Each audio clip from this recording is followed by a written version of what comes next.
Hay múltiples ejemplos de frases que usan los enterradores para humillar a los jugadores pensando que así pueden cambiar de actitud.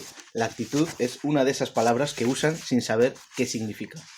Digo enterrador porque entierran la ilusión de los niños por jugar al fútbol, pero son tan engreídos que se creen que todo lo hacen bien y que son los niños y las niñas los que no tienen buena predisposición para jugar. Esta no es nuestra liga, es uno de los lugares comunes que utilizan los mediocres para explicar el ridículo que ha hecho su equipo perdiendo contra otro. También les gusta mucho la palabra intensidad, que usan para justificar su carencia de preparación, para culpar a los demás, porque no saben evaluar lo que ocurre y porque no tienen más vocabulario.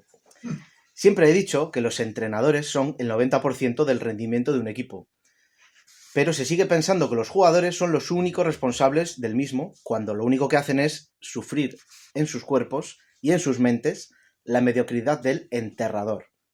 Cuando hablo de rendimiento, hablo de ética, táctica, preparación física, psicología, educación. Lo mires desde donde lo mires, los enterradores no tienen preparación para dirigir un grupo de jugadores en ninguno de estos frentes, aunque tengan la máxima titulación federativa. Lo mejor que podrían hacer es permanecer calladitos. Bueno, este concepto de enterrador a mí me parece uno de los grandes descubrimientos del libro, que es un hallazgo y un descubrimiento. Será alguna comida que hemos tenido que salió eso. Salga de donde salga, eso lo has escrito tú, y creo que define un poco muy bien ya el tono de este proyecto, aunque luego los textos que incluye el libro son más variados, pero un poco el tono general de este humanizar el fútbol que vamos a comentar hoy es este buscar alternativas al fútbol industrial, que ese es otro concepto que has acuñado tú además, el fútbol industrial, esa denominación, y de buscar otras maneras en las que, bueno, desde unas perspectivas más holísticas, psicológicas y humanas, ¿no?, consigamos transformar la sociedad, transformando todas sus caras, como el deporte, que es una de ellas. Entonces, pues este libro sale porque Julio Salinas, que es un entrenador en Barbastro que conoceréis algunos, bueno, estamos en una asociación, como ya sabéis, que se llama IPAF, que creamos en 2015, y somos un grupo de psicólogos, antropólogos, entrenadores, etcétera, etcétera, etcétera, que hemos trabajado en fútbol. Y entonces en 2015 pensamos que lo mejor era trabajar conjuntamente en lugar de ir cada uno por nuestra cuenta. Y entonces a partir de entonces nos empezamos a reunir María Ruiz de Oña, Llopis, etcétera, etcétera, con el objetivo de organizar congresos, organizar cursos, organizar cosas y hacer algunas publicaciones para, bueno, para entretenernos, porque todos tenemos nuestro trabajo al margen de este tipo de cosas, ¿no? Bien, entonces hicimos un congreso en Zaragoza, hicimos uno en Bilbao, etcétera, y Julio hace 2 años ya, en verano del 2021, organizó uno en Barbastro. Y ahí estuvimos, pues, incluso eran los tiempos de la pandemia, y bueno, pues tuvimos muchas dudas del congreso, pero al final salió adelante, muchas empresas de Barbastro colaboraron y salió bien. Cuando acabó el congreso dijimos, ¿y ahora qué hacemos? Y entonces algunos de ellos, la inmensa mayoría no habían escrito en su vida, la inmensa mayoría de los autores que hay aquí no habían escrito en su vida, pero bueno, un poco impulsados por mí y porque sabía que David estaba detrás, pues les dije, venga, va, hay que escribir estas experiencias que tenéis. Y así hicieron. Entonces escribieron, aquí hay 8 o 10 artículos, bueno, escribieron sobre lo que están haciendo y al final, pues bueno, yo también escribí una cosa sobre entrenadores, aunque hace ya 10 años que no trabajo en fútbol, pero bueno, juego al fútbol, veo fútbol de mi hijo y entonces veo cosas y bueno, pues a veces pienso y voy escribiendo y pienso en algo y... Total, que fueron escribiendo y al final cuando ya teníamos una cosa presentable, pues hablé con David y gracias a él, pues hoy este libro está aquí delante, ¿no? Claro, nosotros cuando hablamos de humanizar el fútbol, claro, ¿de qué íbamos a escribir? Pues lo que nos une a todos es la tendencia a considerar el fútbol. Nosotros siempre hablamos que hay muchos fútboles. El fútbol negocio es el que conocemos todos, que es el del domingo, pero hay otros muchos fútboles. Siempre digo que Del Bosque decía que hay 20.000 partidos de fútbol todos los fines de semana. Y que profesionales hay 100 o... ¿Qué pasa en los otros 19.000 partidos de fútbol? Entonces nosotros estamos interesados sobre todo en esos fútboles que no son los que salen en la tele. Entonces, hay una introducción donde hablamos un poco de la trayectoria de nuestra asociación y cuáles son nuestra manera de ver las cosas, ¿no? Y luego empieza el libro con un primer capítulo de un antropólogo que se llama Ricardo Sánchez, que es un antropólogo catalán, que es el que da peso teórico a todo lo que venimos a decir después. Este es un capítulo un poco más duro de leer, porque es muy teórico, pero bueno, él habla del tipo de sociedad en la que estamos ahora, que habla de una sociedad posthumana, que gracias a la cual tiene sentido el auge de esos nuevos fútboles, como es el fútbol femenino, sobre todo el fútbol femenino. Entonces es un capítulo un poco duro de leer, ya os digo, es un antropólogo que yo creo que es lo mejor que hay en España en antropología del deporte y del fútbol, y da sentido teórico a todo el libro. En su artículo colaboran dos mujeres, que una ha trabajado en la India como entrenadora de fútbol, donde cuenta cosas interesantes, ¿no? Porque imagínate ir a la India como mujer a entrenar al fútbol y cómo ha tenido que vencer un montón de resistencias allí, ya no solamente en relación con el género, sino en relación, o sea, cómo puede ser que ese tío de casta inferior tenga que jugar con un tío de casta, ¿no? Y luego hay otra mujer también que colabora explicando lo que ella ha hecho, que es hoy la representante del español, es una representante del español en el mundo entero. Entonces estas dos chicas, que son María Dolores Rivalte y Luis Sorroche, que están aquí al final sus currículum, colaboran en el artículo de Ricardo Sánchez para ejemplificar cómo estas nuevas maneras de entender el fútbol se traducen en la realidad.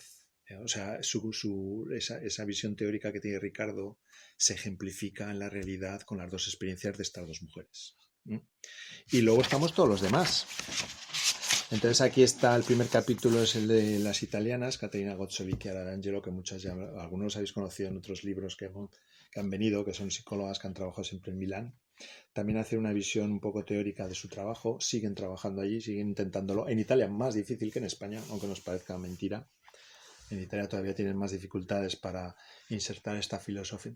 Porque, a ver, siempre decimos que el fútbol es una excusa para hablar de la sociedad, que es la idea que tenemos. Entonces, todos los cambios sociales se reflejan en la práctica del fútbol. Nosotros entendemos el fútbol como una excusa para analizar los cambios que hay en la sociedad en general. Porque hay muchos intelectualillos que cuando van cuando tiene David ahí sus libros vendiendo, dicen, va, fútbol. Y siempre mira a David como diciendo, es una pena, ¿no? Porque entre los intelectuales hay como dos posturas, ¿no? Una de esa de decir, fútbol, yo no leo eso, yo solo leo. Y hay otros que se acercan, sin embargo, al fútbol como si estuviera de moda acercarse al folclore y presumir de estar en contacto con el populacho. Tú puedes decir algo si quieres de esto. Entonces esas dos posturas, no sé, a mí me gustaría que a los que nos gusta el fútbol nos dejaran en paz los intelectuales. Pero no sé si va a ser posible. Entonces lo que hacen Caterina y Chiara, que son también psicólogas que trabajan en Milán, es a través del fútbol mejorar la sociedad. Ahí hablan de casos en el Milán, de algún suicidio incluso, claro, ellos trabajan con la persona humana. Claro, nosotros cuando hablamos de fútbol trabajamos con el ser humano, futbolista. Lo que nos importa es el ser humano que juega al fútbol, no el futbolista, sino el ser humano. Entonces, como os podéis imaginar, todo lo que han vivido estas chicas en una cantera tan exigente como la del Milán, pues tiene, ¿no?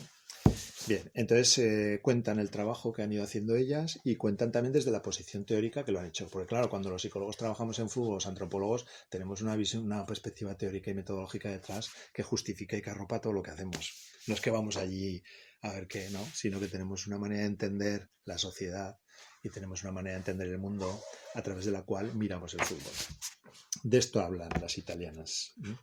Luego habla María Ruiz de Oña, que es una mujer que estuvo más de 20 años en el Athletic Bilbao. Ahora está en Qatar, en la Academia Spire, esta que es muy famosa.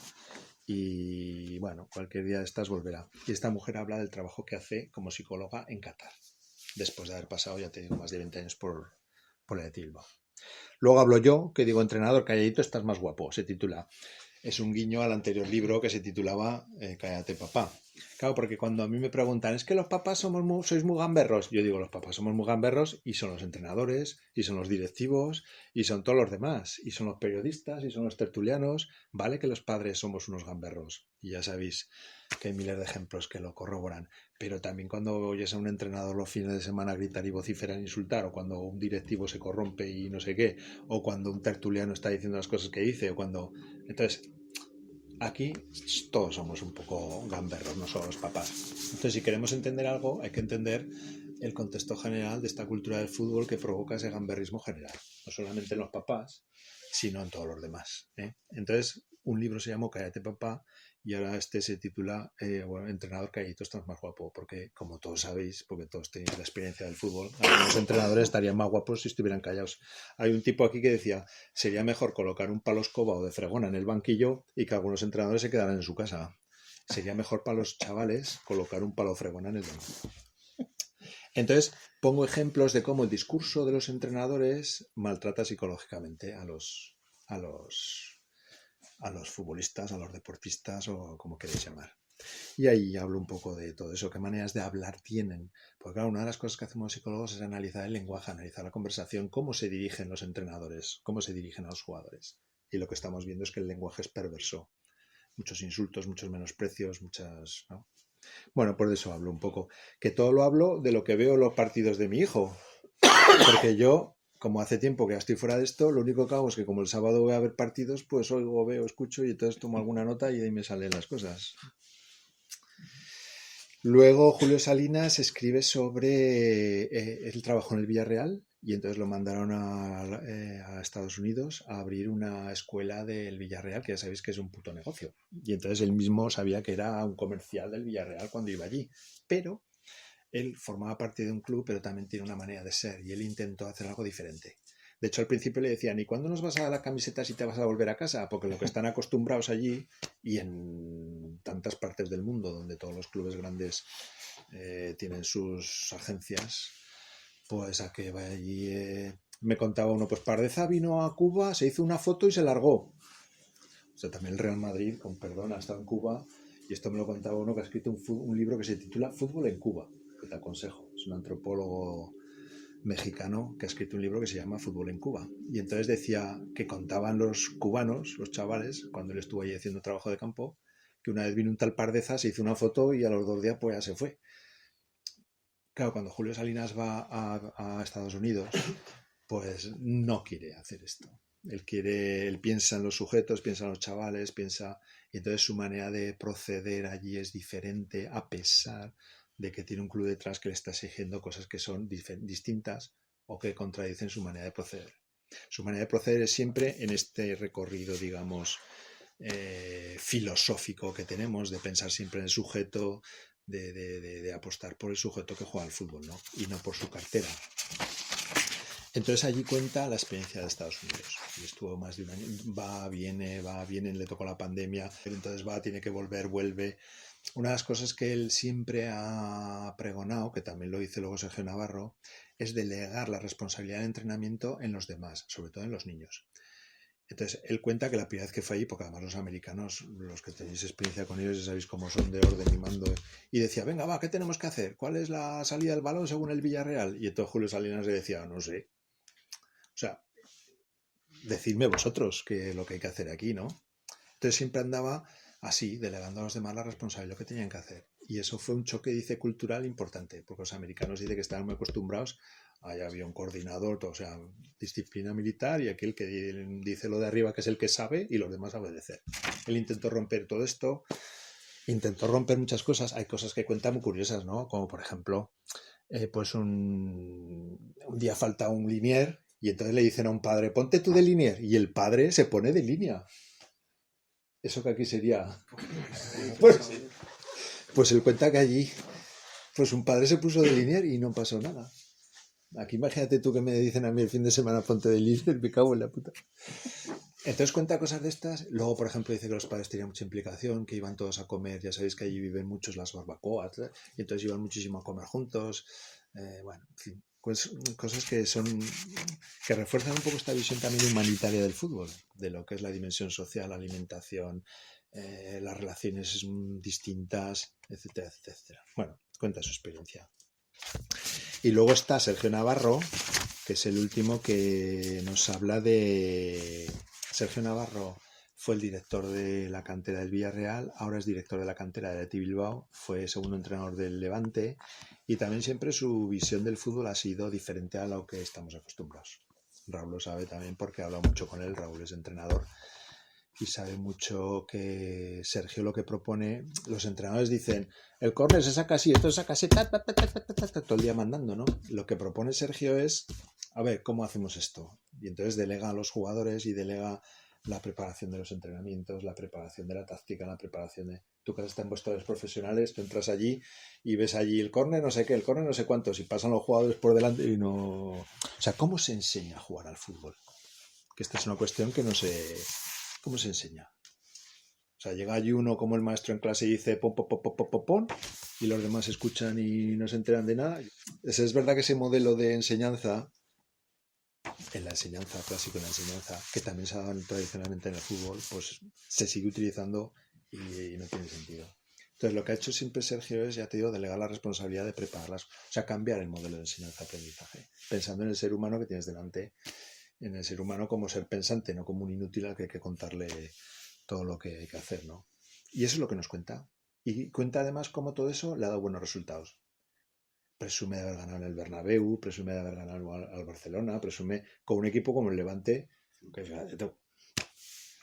al final lo cesan, lo echan y ya está.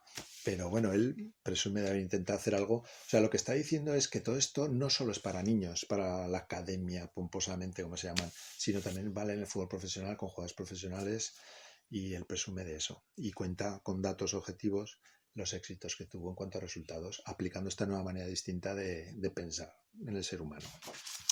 Y luego al final, bueno, pues hacemos una especie de epílogo donde decimos hacia dónde queremos ir. Bueno, no vamos nada más que aquí.